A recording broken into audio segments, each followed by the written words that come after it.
ऐसा नहीं है, यह क्यों? प्रभु, मुझे इस प्रश्न का उत्तर याद नहीं था, इसलिए मैं आपके पास आई।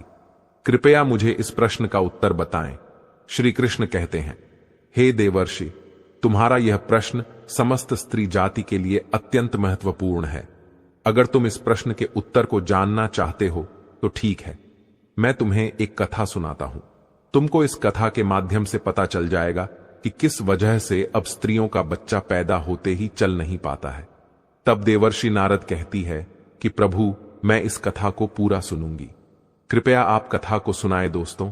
अगर आप भी जानना चाहते हैं कि इस प्रश्न का उत्तर क्या है तो मित्रों, वीडियो को आखिरी तक जरूर देखें और वीडियो को लाइक अवश्य करिएगा। तो मित्रों, श्री कृष्ण कहते हैं, हे देवर्षि, एक नगर में एक रामचंद नामक व्यक्ति रहता था। रामचंद एक स्वार्थी व्यक्ति था। रामचंद के पास में एक गाय थी।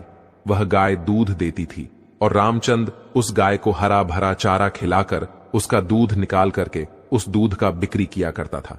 रामचंद गाय का दूध खुद भी पीता था और अपने परिवार वालों को भी पिलाता था। गाय के दूध की वजह से ही रामचंद अपने घर की दिनचर्या चलाता था। रामचंद का समय इसी तरह से व्यतीत हो रहा था।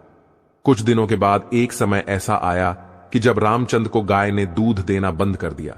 जैसे ही गाय ने दूध देना बंद कर दिया तो इधर रामचंद ने उस गाय को चारा डालना बंद कर दिया। और एक दिन ऐसा आ गया कि उस दिन रामचंद ने गाय को बहुत मारा पीटा और उसने उस गाय को घर से ले जाकर जंगल में छोड़ दिया। अब वह गाय बेचारी अकेली पड़ गई।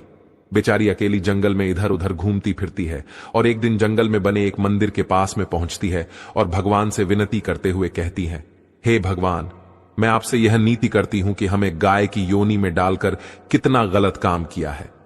श्री कृष्ण कहते हैं, ही देवर्षि, वह गाय कहती है, देखिए, जो आपकी 84 लाख योनियों में सर्वश्रेष्ठ योनि मानव की है, वह कितना पाप और कितना दुष्कर्म करता है।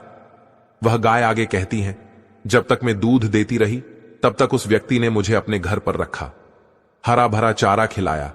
जैसे ही मैंने दूध देना बंद कर दिया, उसके बाद में उसने मुझे चारा भी नहीं डाला। इतना ही नहीं, उसने तो मुझे घर से बाहर ही निकाल दिया। अब मैं इधर उधर भटक रही हूं। अब जंगल में चारा खा खा करके, जंगल में घास खा करके मैं अपने पेट को भरती हो। हे भगवान, आपने जो सर्वश्रेष्ठ योनि बनाई है, यह तो कितनी स्वार्थी और लालची